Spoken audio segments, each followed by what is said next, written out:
Bonjour, bienvenue. Aujourd'hui, on va parler du deuxième chapitre de notre cours sur le droit de la famille et on parle spécifiquement aujourd'hui du PACS. Donc, le pacte civil de solidarité a été institué par une loi de 1999. Il est prévu à l'article 515-1 du Code civil. Alors, la question qu'on peut se poser, c'est pourquoi des personnes qui refusent de se marier au motif qu'il s'agirait d'un formalisme, décident de s'engager dans les liens du PACS. Alors la réponse à ça est simple. Le PACS, c'est un aménagement du mariage. Donc, il comporte nettement moins d'obligations qu'un mariage. Principalement, l'obligation de fidélité qui est contenue dans le mariage ne s'applique pas au PACS. Mais pour pouvoir conclure un PACS, la loi a édicter des conditions de fond et de forme. Donc, elles sont énumérées aussi à l'alinéa 3 de cet article 515 du Code civil. Donc, pour pouvoir conclure un PACS, il faut 2 personnes majeures. Ces personnes ne doivent être ni ascendants ni descendants en ligne directe, c'est-à-dire père, mère, fils, fille. Il faut il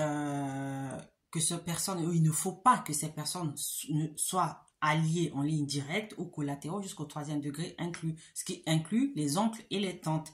Il ne faut pas que l'une de ces personnes soit déjà engagée dans un mariage ou dans un autre PACS. Donc, on ne peut pas être marié et se paxer ou être déjà paxé et se paxer à nouveau. Il faut soit avoir divorcé, soit avoir rompu le PACS précédent pour pouvoir en conclure un autre. Donc, on voit ici que le législateur a voulu mettre des garde-fous, donc vérifier vraiment qu'il y ait la volonté d'organiser une vraie vie commune.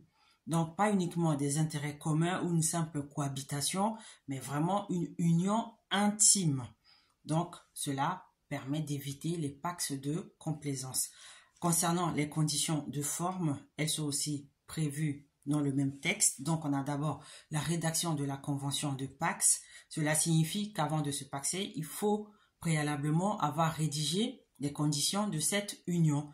Dans le cas contraire, le PACS ne peut pas être enregistré. Ensuite, il y a la déclaration conjointe, c'est-à-dire que les 2 futurs partenaires doivent se présenter physiquement devant l'officier de l'état civil de la commune où ils entendent fixer leur résidence commune.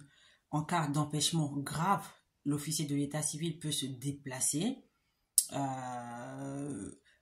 là où réside l'une des 2 parties pour procéder justement à la signature de la convention de PACS. Donc, à ce moment-là, ces personnes doivent présenter leur pièce d'état civil, ce qui permet donc de vérifier l'absence de lien entre les 2 futurs partenaires. Ensuite, on a l'enregistrement du PACS. Donc, l'officier de l'état civil qui enregistre la déclaration fait procéder aux formalités de publicité. En fait, cela signifie qu'il va notifier, donc informer les tiers, les personnes étrangères à ce PACS que les 2 personnes en question sont engagées dans ce lien-là.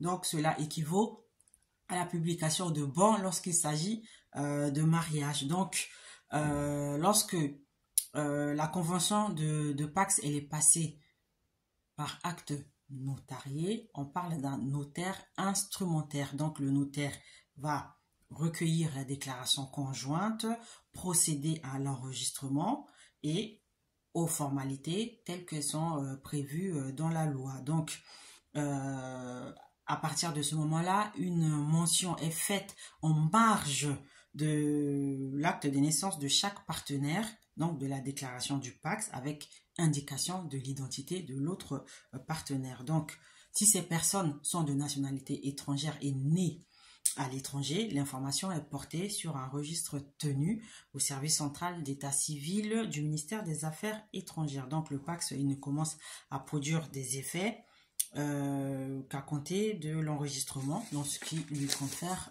une date certaine.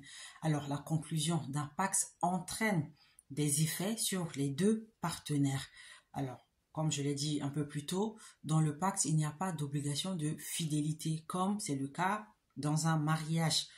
Par contre, il y a 3 conditions essentielles préalable à la conclusion d'un PACS, c'est l'obligation de vie commune, c'est-à-dire une vie vraiment intime, l'obligation d'aide matérielle mutuelle et l'obligation d'assistance réciproque. Donc, pour les charges, chaque partenaire participe donc à hauteur de ses facultés financières. Cela signifie que chacun paie en fonction de ce qu'il gagne. Donc, si rien n'est prévu à cet effet, ce sera au juge de déterminer le montant de la participation de chacun aux charges du couple. Voilà, c'était tout pour aujourd'hui. Si vous avez des questions, n'hésitez pas à visiter notre page ou à nous contacter aux coordonnées qui y figurent. À bientôt.